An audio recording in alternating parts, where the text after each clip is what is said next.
10 years na yon? Yan ang reaksyon ng netizens sa viral ngayong 2016 trend kung saan napareminis ang marami sa nakalipas na isang dekada. Pre-pandemic days na ibang-iba sa buhay nila ngayon. Noong 2016, no, kahit mabutas yung bulsa ko, hindi ko siya pinapatahi kasi wala din namang laman eh. Ngayon, medyo masabi ko na okay na yung, nasa better na ako. Sa better position na ako ng buhay. Year 2016, kasi natatandaan ko, prime era ko po yun. Doon ko kasi na-discover na hindi ko lang hilig magsulat. Kung hindi, nasa puso ko talaga yung pagsusulat. Tapos ngayon, I'm happy to say na isa na rin po akong ganap na writer. At kung may time, pinagpapatuloy ko pa rin yung pagpupunta sa iba't ibang lugar para magtanghal. Ang mga sikat, achievement unlocked sa isang dekadang puno ng challenges. Kaya they celebrated their winnings sa kanilang entry sa 2016 trend na viral ngayon online. Next ni Ding Dong Dantes ang pick ng kanyang mag-inang si Marian Rivera at Baby Sia na 10 years ago pa lang mahilig ng mag-twinning. Fresh now, fresh then. Walang nagbago sa 2016 pick ni Alden Richards.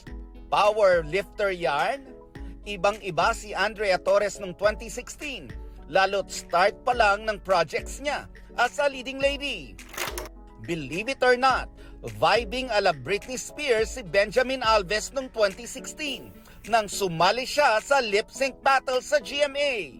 Before she was a mom, winning in life si Winwin Marquez nang piliin niya noong 2016 ang personal growth na free from stress. Throwback Encantadia days naman sina Gabby Garcia, Kylie Padilla, Sanya Lopez at Glyza De Castro ang entry nila sa 2016 trend. Sa dami ng ganap noong 2016, ang naiwan kay Bea Alonso ay ang memories of her happy travels kasama ang kanyang mga mahal sa buhay.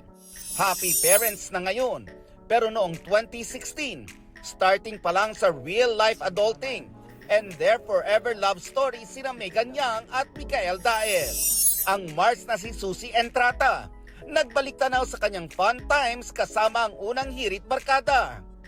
Ikaw kapuso, ano ba ang nagbago sa iyo in the last 10 years? Nasaan ka man ngayon?